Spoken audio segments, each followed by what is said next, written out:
Hi, my name is Jessica, and this is an advocacy and support channel for addiction and mental health, where we strive to normalize, inform, connect, and support. This channel is about overcoming adversity and creating something beautiful from it, much like the lotus flower. So today we're going to talk about how to enjoy summer without compromising our sobriety. So I have 5 tips for you that'll kind of help you through. A huge part of summer is cookouts, family events, being outdoors, going to the beach, being in the sun. A lot of that involves, being around other people that we cannot control. So what do we do when we're at these places and people are drinking, and how do we just stay sober? So here's our 5 tips. Tip number 1.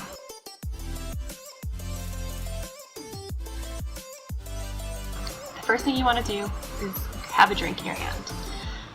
The first thing you do when you go to a cookout, grab a drink, whether it's a soda or water or tea, something that's non-alcoholic. So if you can't have these things with you that are there, you don't think that they're gonna be there, just bring something with you. Carry a water bottle, carry some kind of non-alcoholic drink that's not gonna be triggering to you with you at all times. So the first thing you get there, most people are gonna say, hey, if you don't have a drink in your hand, they're gonna be like, hey, let me grab you a drink. So it depends on where you're going. Some people may not know that you're in sobriety. So maybe it's a workplace kind of convention that you're doing, or it's like a work cookout or something, or you just someone that just doesn't know you're in sobriety. You weren't ready to tell everybody, and that's totally your prerogative. It's totally your business if you want to tell people you're sober or not. But instead of having to be like, oh no, I'm sober, and having to deal with that, you can kind of just say, I got my own drink, thank you anyway.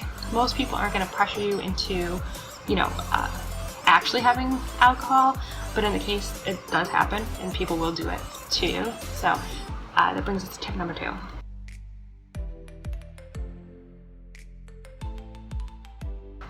Have a support with you. Have someone that is helping you along in sobriety, someone that is supportive, someone that you're not going to that's going to protect you from a relapse. It's going to kind of be your reinforcer. If you can't bring this person with you, have them on speed dial, or text them or talk you through it, and to be there for you. If you are connected to NA or AA, this could be your sponsor, this could be a friend, this could be a family member, this could be anyone that is a support for you in your sobriety. If you can bring with you, more power to you. That is actually awesome, but that's not always plausible. So in the event you can't, have them ready on your phone. All right, tip number 3.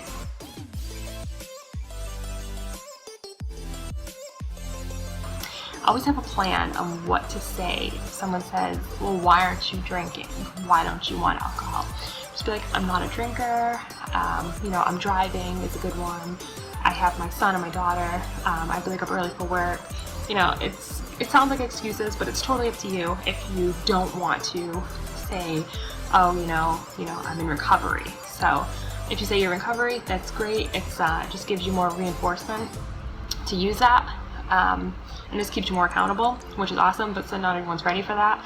And you don't even have to lie about it. Just, give them a reason. I just don't want to drink. I'm just not in the mood for drinking, or, just be honest.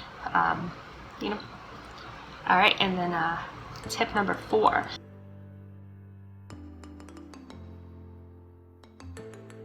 So once you get there, you see everyone else drinking and having a good time, that old feeling's probably gonna sneak back in, like, ooh, maybe I could just have a sip, or just have one drink, and you think one drink's really gonna hurt. If you're in recovery, yes, one drink will hurt. Have you ever heard that saying? One drink is too many and 1,000 is never enough. So it's never a good idea to drink. Don't hold a drink in your hand. Don't take a sip. Don't even smell it. Stay away from it. Don't want to be near it. Okay, so have a plan. Be like, I know there's gonna be alcohol there. I'm gonna go in, socialize, and then get out.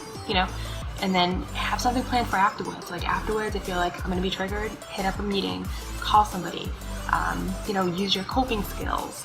Use anything that's gonna help you kind of debrief you from, being triggered during that environment. So you want to do that. All right. And then if all else fails, you know, your plan's not working, you have a drink in your hand, you called your support and you're like, damn, like I still want to drink. What do?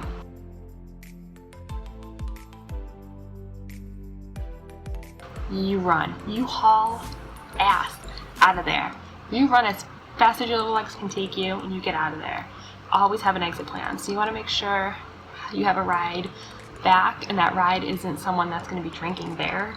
And so if you could bring your own car, that's even better. So you can just get in, get out, quick exit plan. If not, you know, have someone that's going to be able to pick you up, or if you're, you know, walking, that's awesome too.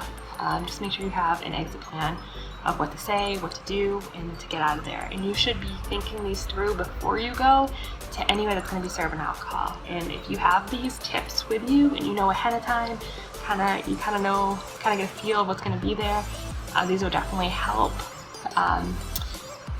with staying sober. So this way you don't have to avoid, you know, people, parties, cookouts. You know, you can still have fun in sobriety. You're just being safe about it, you're being smart, and you know, you're being sober. So if you can, you know, go through an event and get these tips and they help, that is awesome. And I hope to hear back and see if these actually worked for you guys. They worked for me, so I hope you know, I get comments and feedback on these. But I hope you guys have a happy and safe summer, and I hope you enjoy these tips and subscribe. Thanks for watching. Bye.